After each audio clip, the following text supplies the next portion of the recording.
What if your thoughts weren't your own? What if the government once tried to hack the human mind using LSD, hypnosis, and psychological torture? This isn't science fiction. It's MKUltra, a real top-secret CIA program that shattered lives in the name of control. What was MKUltra? MKUltra was launched in the early 1950s by the CIA, fueled by Cold War paranoia and fears of Soviet brainwashing. The mission? Discover how to control human behavior through chemicals, mind manipulation, and experimental psychology. It wasn't just research, it was experimentation on real people, often without their knowledge or consent. The Cold War Foundation. MKUltra emerged from the anxieties of the early Cold War period in the 1950s. American intelligence officials became deeply concerned about reports of brainwashing techniques being used on American prisoners during the Korean War. They feared that communist nations, particularly the Soviet Union and China, had developed sophisticated methods of mind control that could be used against American personnel or citizens. This fear drove the CIA to launch its own research into psychological manipulation and interrogation techniques. The birth of MKUltra. In 1953, CIA Director Allen Dulles authorized the creation of MKUltra under the leadership of Dr. Sidney Gottlieb, a chemist who became known as the program's poisoner-in-chief. The project's official name stood for Manufacturing Killer Ultra, though, some sources suggest different interpretations. The program was designed to explore methods of mind control, interrogation, and psychological warfare. The experiments. CIA-backed scientists gave LSD to prisoners, mental patients, and even random civilians. They used sensory deprivation tanks, electroshock therapy, and forced drug trips. Some subjects were kept awake for days. Others were hypnotized and pushed to their psychological limits. Many broke, some never recovered, some didn't even survive. The scope and methods. What makes MKUltra particularly troubling is the breadth of its experiments and the complete disregard for ethical standards or informed consent. The program encompassed numerous sub-projects, eventually numbering over 150 different experiments. These included the most notorious experiments involved LSD and other psychoactive drugs.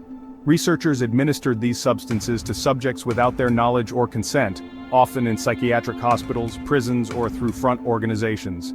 Dr. Ewan Cameron's work at the Allen Memorial Institute in Montreal became particularly infamous, where patients seeking treatment for anxiety or depression were subjected to massive doses of LSD, electroshock therapy, and sensory deprivation. The program also explored hypnosis, sensory deprivation, isolation, verbal and physical abuse, and various forms of psychological torture. Researchers studied how to break down an individual's sense of identity and rebuild it according to their purposes. Understanding the human impact helps us grasp why MKUltra remains so significant. Thousands of Americans and Canadians were unknowingly subjected to these experiments. Many suffered permanent psychological damage, developed severe mental illnesses, or even died as a result of the treatments. Families were destroyed, and many victims never learned what had been done to them. One particularly tragic case involved Frank Olson, a CIA biochemist who was given LSD without his knowledge in 1953. He suffered a severe psychological breakdown and died after falling from a hotel window 9 days later. For decades, his death was ruled a suicide, but later investigations suggested he may have been murdered to prevent him from exposing the program. In 1973, CIA Director Richard Helms ordered most MKUltra documents destroyed, but, a few files survived. In 1975, the truth began to surface during Senate hearings. America was shocked to learn just how far their government had gone, all under a veil of secrecy and so-called national security.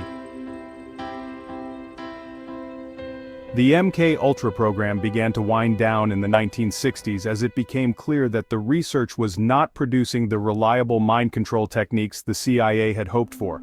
However, the program's existence remained hidden from the public for years. The truth began to emerge in the 1970s through a series of investigations. The Church Committee, a Senate committee investigating intelligence abuses, uncovered evidence of MKUltra in 1975. Journalist investigations and Freedom of Information Act requests revealed even more details. Crucially, many of the program's records had been destroyed in 1973 on the orders of CIA Director Richard Helms, making a complete accounting pretty much impossible.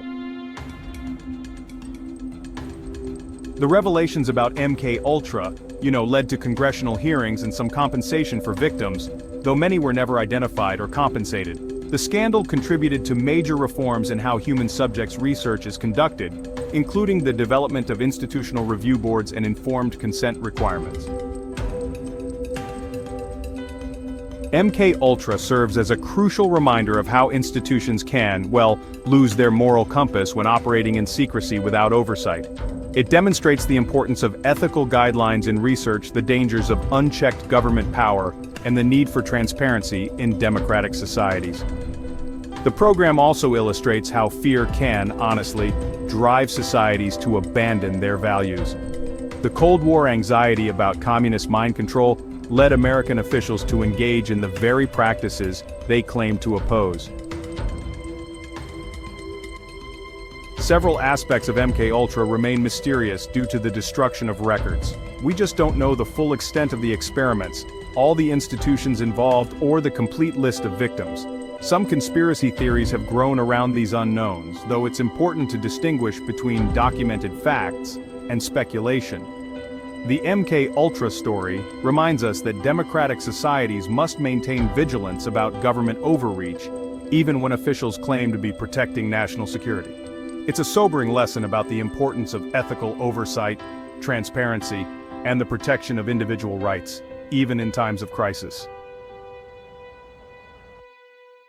MK Ultra left a dark legacy. It fueled public distrust, inspired countless conspiracy theories, and exposed the dangers of unchecked power.